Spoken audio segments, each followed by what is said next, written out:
धन निरंकार 76वां वार्षिक निरंकारी सत्संग समागम संत निरंकारी मिशन का 3 दिवसीय 76वां वार्षिक निरंकारी सत्संग समागम 28, 29, 30 अक्टूबर को संत निरंकारी आध्यात्मिक स्थल समालखा गन्नौर अल्दाना बॉर्डर पर सतगुरु माता सुदीक्षा जी महाराज एवं निरंकारी राजपिता श्री पावन सरदंग में शनिवार से आरंभ हो रहा है। इस पावन संत समागम का विषय सकून अंतर्मन का रखा है, जिसमें विश्व को लगभग 60 राष्ट्रों से निरंकार श्रद्धालु भक्त सम्मिलित हो रहे हैं। आप देख रहे हो टैलेंट ऑफ हरियाणा। पल पल की अपडेट के साथ जुड़े रहे।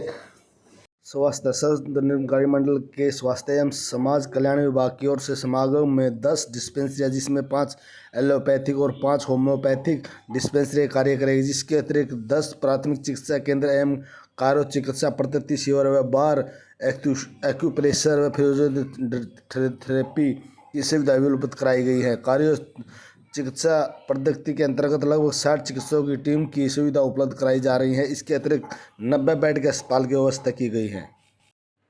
समागम स्थल पर संत निरंकारी मंडल की ओर से 12, हरियाणा सरकार की ओर से 20 एम्बुलेंस की सुविधा उपलब्ध कराई। गंभीर अवस्था में व्यक्तियों को निकट के पानीपत, सोनीपत व दिल्ली के सरकारी अस्पतालों पहुंचाने का प्रबंध किया गया है।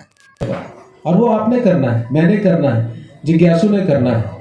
जिस जिज्ञासु ने कसौटी पर कस के देखा और सत्य पाया, आपको पता चल गया यही सदगुरु है। और आज सदगुरु माता सुदीक्षा जी महाराज जो ब्रह्म ज्ञान दे रहे हैं, ठीक हूबहू वही है जिसका जिक्र कबीर ने किया, जिसका जिक्र मीराबाई ने किया, जिसका सभी गुरु पातशाहियों ने किया, जिसका भगवान रामचंद्र जी ने किया, जिसका श्री कृष्ण महाराज ने भगवद गीता के अंदर संदेश दिया, हजरत मोहम्मद ने किया। The same message, there is just one निर्गुण निराकार अहम ब्रह्मास्मि। आदरणीय मामी जी के बारे क्या कहा कि पूर्ण रूप से निरंकार पर ऐतबार जब आता है, कहे हर देव एक यही बड़ा चमत्कार कहलाता है। जब इस परमात्मा के ऊपर हमें पूर्ण विश्वास आ जाता है, जिंदगी में सबसे बड़ा यही चमत्कार है। और साथ जुड़ा गया है, सहज अवस्था हुई प्राप्त, कष्ट उठाना भूल गया। उतार चढ़ाव तो जैसे अभी विवेक जी ने कहा था, जीवन में आना ही आना है। और उतार चढ़ाव के अंदर मैं सहज कैसे रह सकता हूँ, यही भक्ति हुआ करती है, यही हमें सिखाया जाता है। Thank you sir. हाँ, जा सकते हैं कि किस प्रकार से परिवारों के अंदर प्यार आ सकता है। और आप प्रकाशन विभाग, क्योंकि दासको को सेवा भी मिली है, अवश्य जाए। वहाँ एक पुस्तक है आदर्श परिवार, वो भी पढ़ें, जिसके अंदर लिखा है कि एक परिवार के अंदर सुख अगर चाहिए तो कौन कौन से गुणों का समावेश होना चाहिए। सहनशीलता होनी चाहिए। हम सहनशीलता शब्द का प्रयोग करते हैं ना, तो उसको बड़ा हल्के में ले लेते हैं, लेकिन सहनशीलता का संधि विच्छेद कीजिए, 2 शब्द निकल के आएंगे, 2 धातुएं निकलेंगी, एक सहन और एक शील। सहन करने के बाद शील रहना ये बड़ा कठिन है। सहन तो कर लेते हैं, लेकिन मजबूरी में करते हैं। बॉस की बात सारे सुन लेते हैं, क्यों? क्योंकि 7 तारीख को तनख्वाह मिलनी। सास की बात बहू भी सुन लेती है, क्यों? क्योंकि पति से डांट पड़ेगी। लेकिन अंदर से क्लेश चल रहा है। तो आध्यात्मिकता आपको स्वीकार करना सिखाती है, विशालता देती है, सहन करके शील रहना सिखाती है। इसी प्रकार अगर वर और वधू दोनों सहनशील रहें, विशाल रहें, जिन गुणों के साथ हमें निरंकारी मिशन जोड़ रहा है, तो जिंदगी में कभी भी कोई झगड़ा क्लेश नहीं हो सकता, प्यार ही प्यार होगा। महाराज कबीरदास जी की एक बात कहा करते थे, साचे का कोई गाहक नहीं, झूठे जगत पति जय जी। झूठ के लिए सारी माया के पीछे तो सारे भाग रहे हैं, लेकिन सच की आवाज के लिए आप अपने पत्र खोलिए ना, समाचार पत्र खोलिए, या तो कोई नेगेटिव, जैसे मामी जी ने कहा, पॉजिटिव न्यूज लिखा करो। दैनिक भास्कर का एक मंडे का एडिशन आता है, राजस्थान में गया, पॉजिटिव न्यूज, सारी पॉजिटिव न्यूज। मतलब पॉजिटिव न्यूज छापना ही कितना कठिन है, तो सच्चाई के साथ जुड़ना कभी भी आसान नहीं हुआ। इसीलिए तो ये आवाज जन जन तक सदगुरु माता जी पूरे विश्व का भ्रमण करके 1 साल में भी कितनी यात्राएं की, दिन रात लगे हुए हैं कि जन जन तक ये संदेश पहुंचाया जाए। आप सही कह रहे हैं, ये कठिन है, लेकिन ये कार्य आप सबको निरंकारी मिशन के साथ मिलकर के करना पड़ेगा। निस्संदेह ये रोशनी जन तक पहुंचेगी और पूरी दुनिया के अंदर पहुंचेगी। धन्यवाद। धन्यवाद। आप सभी महात्मा जनों का, सज्जनों का और हमारे आदरणीय जोगिंदर सुखीजा जी, कोऑर्डिनेटर समागम कमेटी, आदरणीय राजमामी जी, मेंबर इंचार्ज प्रचार विभाग, प्रेस एंड पब्लिसिटी, हमारे आदरणीय राकेश मुट्रेजा जी,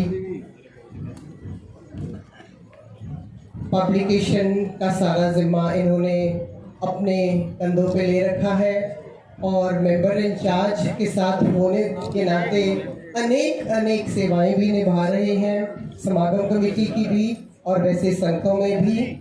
हमारे आदरणीय संदीप चौधरी जी आईटी वॉलंटियर भी, मीडिया के भी और टेक्नोलॉजी के भी, हमारे ये युवा संघ सेवाओं में भी तत्पर हर वक्त और संतों में भी आप अक्सर इनको स्टेज चलाते हुए भी देखते होंगे।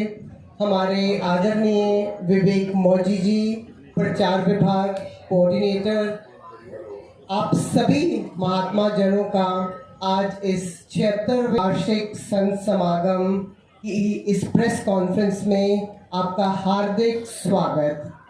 बहुत अच्छा लग रहा है आप सबको एक बरस के बाद फिर देखकर और अनेक ओकेजन्स पे आपको बीच में भी मिलने का अवसर मिला और आपका निरंकारी मिशन से जो ये संबंध है, जो ये नाता है, ये सराहनीय है। आप हमेशा आते रहे और हमारा भी हौसला अफजाई करते रहे और यहाँ का जो आप देखकर ये स्वर्गीय नज़ारा देखकर जाते हैं, जो सतगुरु माता सुदीक्षा जी महाराज एवं निरंकारी राजपिता जी के सानिध्य में ये समागम होने जा रहा है 28 आज 29 और 30 को। आप देख रहे हैं कहाँ कहाँ से महात्मा जन चल कर आए हैं, कोई छोटे प्रांत से, कोई विदेश से, पर सब एक ही पंडाल में बैठ के आनंद लेंगे इस समागम का। और आप सब हमें सहायता करते हैं, जो भी आप यहाँ देखते हैं वो जन जन तक पहुँचाने के का, तो आपका बहुत बहुत एक बार फिर स्वागत करती हूँ। हमारे मीडिया सहायक महात्मा भी जो सारा बरस सेवा करते हैं और हर ओकेजन को बहुत खूबसूरती से कवर करते हुए सब प्रांतों में ये खबर पहुंचाते हैं। और आज ये आपका सबका यहाँ पर 76वें वार्षिक संत समागम, जिसकी हर एक को पूरा साल इंतज़ार रहती है, आज जैसे ही यहाँ से उठेंगे अगले समागम की साथ साथ ये समागम तो चल ही रहा है, नेक्स्ट प्रेस कॉन्फ्रेंस की भी इंतज़ार हर पल। जो माइक है ये हैंड ओवर करती हूँ हमारे आदरणीय राकेश मुट्रेजा जी, हमारे युवा संत भी हैं और बहुत बहुत सेवाएं ये निभा रहे हैं। आदरणीय राकेश मुट्रेजा। हमारे सभी मीडिया से जुड़े हुए बंधु भाई बहनें जो आज यहाँ पर निरंकारी मिशन के 76वें वार्षिक समागम पर उपस्थित हैं, सभी का हार्दिक स्वागत अभिनंदन। आइए मिलकर के उस एक प्रभु परमात्मा का स्मरण करते हैं जिससे सारा का सारा संसार उपजा, जिसके बारे में शास्त्रों ने कहा कि पूर्ण इदम पूर्ण अदम पूर्णात् पूर्णमुदच्यते पूर्णस्य पूर्णमादाय पूर्णमेवावशिष्यते। और सतगुरु माता सुदीक्षा जी महाराज ने भी कहा कि उस निराकार प्रभु परमात्मा जो निर्गुण निराकार है, जिससे ये सारी सृष्टि का जन्म हुआ और सारी सृष्टि उसी में समा जानी है, उसका हम हर पल स्मरण करें। तो शुरुआत ही उसी से करते हैं। आइए मिलकर के स्मरण करें। तू ही निरंकार मैं तेरी शरण हाँ मैनू बख्श ला। तू ही निरंकार मैं तेरी शरण हाँ मैनू बख्श ला। तू ही निरंकार मैं तेरी शरण हाँ मैनू बख्श ला। बोल सद्गुरु माता सुदीक्षा सविंदर हरदेव जी महाराज की। मित्रों, आपका बहुत समय ना लेते हुए, क्योंकि अभी हम आदरणीय जोगिंदर सुखीजा जी सेक्रेटरी संतकारी मडल कोऑर्डिनेटर समागम कोऑर्डिनेशन कमेटी, आदरणीय राज मामी जी मेंबर इंचार्ज प्रचार विभाग, आदरणीय विवेक मौजी जी कोऑर्डिनेटर प्रचार विभाग और संदीप जी, इनको भी हम सुनेंगे और आपको सारी समागम की जितनी व्यवस्था से जुड़ी हुई बातें हैं वो सारी की सारी इनसे सुनने को भी मिलेंगी। मेरे पास तो सिर्फ वो संदेश है जो हमें सतगुरु माता जी ने दिया और वो है सुकून अंतर्ना।